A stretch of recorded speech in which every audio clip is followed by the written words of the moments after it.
प्रधानमंत्री नरेंद्र मोदी एक दिवसीय दौरे के लिए ऑस्ट्रिया में हैं। ऑस्ट्रिया पहुंचने पर पीएम नरेंद्र मोदी का जोरदार स्वागत किया गया।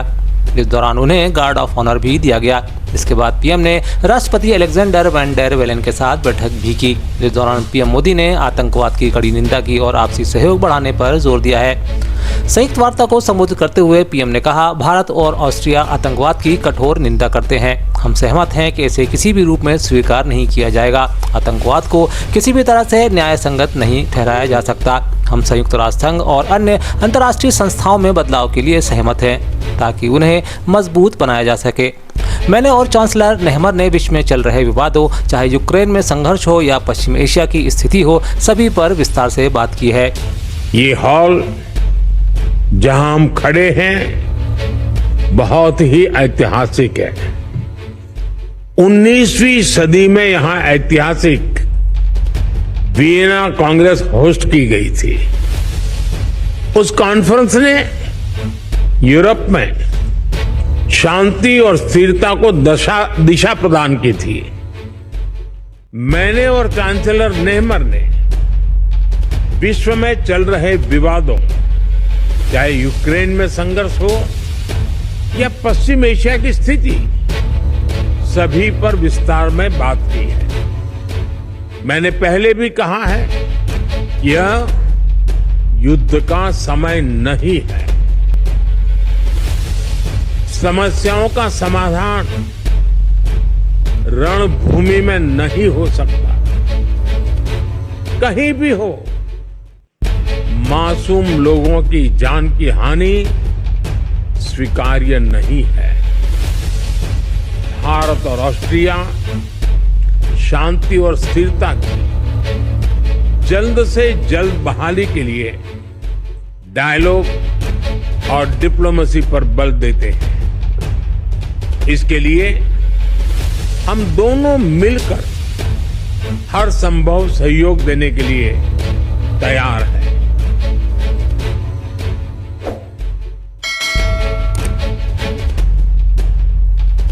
मध्य प्रदेश की डॉक्टर मोहन यादव सरकार ने आज अपनी कैबिनेट बैठक के बाद कई अहम प्रस्तावों पर मंजूरी दे दी। इसमें एक प्रस्ताव ऐसा भी था जो राजनीतिक सुर्खियां बटोर रहा है। इसके अनुसार सरकार ने 233 करोड़ के विमान खरीदी को उस मसौदे के साथ मंजूर कर लिया जो सरकार कनाडा की बम्बार्डियर कंपनी से खरीदा जाना है। इसी कड़ी में उक्त योजना को मंजूरी दी गई है। उधर सरकार के नए विमान खरीदने के फैसले को लेकर विपक्ष ने सवाल उठाए हैं। कांग्रेस के मीडिया विभाग के प्रमुख के मिश्रा ने एक्स पर पोस्ट के जरिए कहा, 2021 में दुर्घटनाग्रस्त विमान का बीमा क्लेम नहीं मिला क्योंकि मंत्रालय में भारी भरकम अमले ने इसका बीमा ही नहीं करवाया था। दोषियों पर कोई कार्रवाई नहीं की गई, लेकिन अब 235 करोड़ का चूना जनता पर लगाया जा रहा है। देश और दुनिया में नवाचार के लिए खास पहचान रखने वाले शहर इंदौर में कैबिनेट मंत्री कैलाश विजयवर्गीय की पहल पर 51 लाख पौधे महज 3 घंटे में लगाए जाएंगे। पीएम एक्सीलेंस कॉलेज हर जिले में बन रहे हैं। माननीय अमित शाह जी इंदौर आ रहे हैं और सभी जिलों में जो एक्सीलेंस कॉलेज खुलने वाले हैं उनका शुभारंभ करेंगे। मुझे ये बताते हुए प्रसन्नता है कि 14 तारीख को गृह मंत्री जी इंदौर में एक बृहद वृक्षारोपण के मुख्य अतिथि की भूमिका अदा करेंगे। आप सभी को मालूम होगा, इंदौर ने तय किया है कि हम 55 लाख पेड़ लगाएंगे, पर 14 तारीख को हम वर्ल्ड रिकॉर्ड बनाएंगे। इसी मुद्दे पर बैठक के बाद मंत्री ने जानकारी देते हुए योजना की जानकारी साझा की है। विजयवर्गीय बताते हैं कि 14 जुलाई को इंदौर पहुंचने के बाद केंद्रीय गृह मंत्री अमित शाह सभी जिलों में खुलने वाले पीएम एक्सीलेंस कॉलेजों का शुभारंभ करेंगे। साथ ही वे पौधारोपण कार्यक्रम में भी भाग लेंगे। कैबिनेट मंत्री ने बताया कि वृक्षारोपण अभियान के तहत 3 घंटे में 51 लाख पौधे लगाए जाएंगे। एक साथ एक स्थान पर 11 लाख पेड़ लगाएंगे 24 घंटे के अंदर। 13 तारीख को शाम को 6 बजे से गड्ढे खोदने का काम प्रारंभ हो जाएगा। रात भर गड्ढे खोदेंगे और सुबह 6 बजे से पेड़ लगाना प्रारंभ कर देंगे। 11 लाख पेड़ हम 12 घंटे में लगाएंगे। इसमें इंदौर शहर के लाखों कार्यकर्ता लगेंगे जो कि इस वर्ल्ड रिकॉर्ड का हिस्सा होंगे। मध्य प्रदेश के अमरवाड़ा विधानसभा सीट के लिए आज उपचुनाव में वोटिंग कराई गई। इस दौरान कड़ी सुरक्षा व्यवस्था के बीच लगभग शांतिपूर्वक मतदान संपन्न हुए।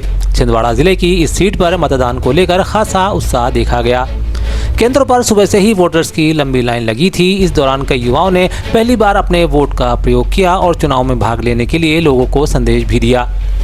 चुनाव कार्यालय के अनुसार अमरवाड़ा में कुल 332 मतदान केंद्र बनाए गए थे।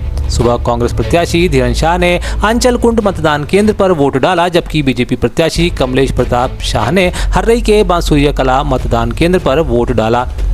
बता दें, इससे पहले बीजेपी की ओर से यहां सीएम मोहन यादव ने प्रचार का मोर्चा संभाला था। वहीं कांग्रेस के पूर्व सीएम कमलनाथ भी पार्टी प्रत्याशी के लिए सक्रिय रहे थे। हालांकि छोटी मोटी घटनाओं को भी यहां दर्ज किया गया।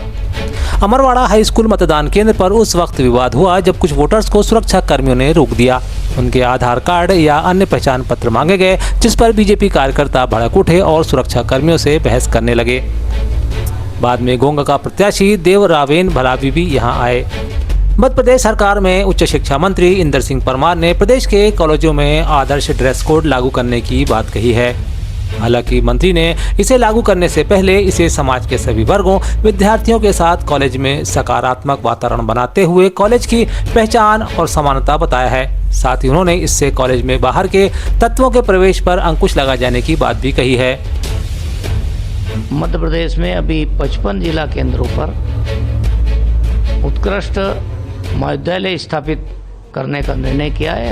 हम उन महाविद्यालयों को शुभारंभ करने जा रहे हैं। 14 जुलाई को हमारे देश के गृह मंत्री श्रीमान अमित शाह जी इंदौर से उनका शुभारंभ करेंगे। हम आगे आने वाले समय में एक अच्छी सहमति बना करके और गणवेश को हम लागू कर सकेंगे। इस प्रकार का हम प्रयास कर रहे हैं। उधर मंत्री इंदर सिंह परमार के बयान के बाद इस पर राजनीति गर्मा गई है। कांग्रेस विधायक आरिफ मसूद ने योजना का विरोध किया है। वे कहते हैं, भारतीय संविधान की धारा 29 और 30 के मुताबिक सभी धर्मों को अपनी धार्मिक आस्थाओं के मुताबिक पहनावा धारण करने की इजाज़त दी गई है। कर्नाटक मामले को दोहराने की मंशा के साथ यहाँ भी मुस्लिम लड़कियों के हिजाब, बुर्का और सलवार सूट आदि पर पाबंदी लगाने की नीयत से यह नियम लागू किया जा रहा है। मसूद ने कहा, यह न तो सैद्धांतिक तौर पर उचित है और न ही संवैधानिक रूप से इसको उचित करार दिया जा सकता है। देखिए, कर्नाटक का बेवजह विवाद था, तब भी हम लोगों ने ये बात हर लेवल से कहा था कि गलत है। रहा सवाल, हर कॉलेज का अपना ड्रेस कोड होता है, प्राइवेट कॉलेजों में ड्रेस कोड होता है, उस ड्रेस कोड को कोई डिनाई नहीं करता। लेकिन जहां तक जिस नज़र से सरकार जिस तरह छीटाकशी करना चाहती है हिजाब या बुर्के को लेकर, तो वो नहीं कर सकते, क्योंकि आर्टिकल 29 और 30 में हमको हमारी रिलीजियस आज़ादी है और उसके हिसाब से हमको जाने की इजाज़त है। मध्य प्रदेश जनसंपर्क विभाग की सहायक संचालक और प्रदेश के पंचायत एवं ग्रामीण विकास विभाग मंत्री प्रहलाद पटेल की सरकारी जनसंपर्क अधिकारी पूजा थापक ने मंगलवार देर रात आत्महत्या कर ली।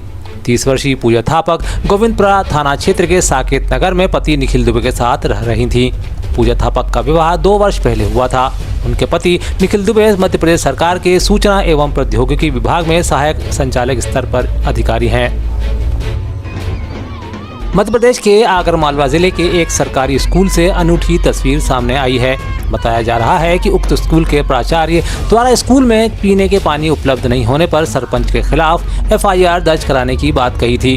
हालांकि उनकी यह मांग उन पर उस वक्त भारी पड़ गई जब अगले कुछ घंटों में ही उनका ट्रांसफर 80 किलोमीटर दूर कर दिया गया। अपने चहेते प्राचार्य के समर्थन में उतरे गाँव वालों ने जब प्रशासन के खिलाफ मोर्चा खोला, तब आखिरकार शासन ने अपनी गलती मानी। आखिरकार जब कलेक्टर ने प्राचार्य का ट्रांसफर निरस्त किया, तब गांव वालों ने खुशी जताते हुए उन्हें फूल मालाओं से लाद दिया। इस दौरान उनका विजयी जुलूस भी निकाला गया।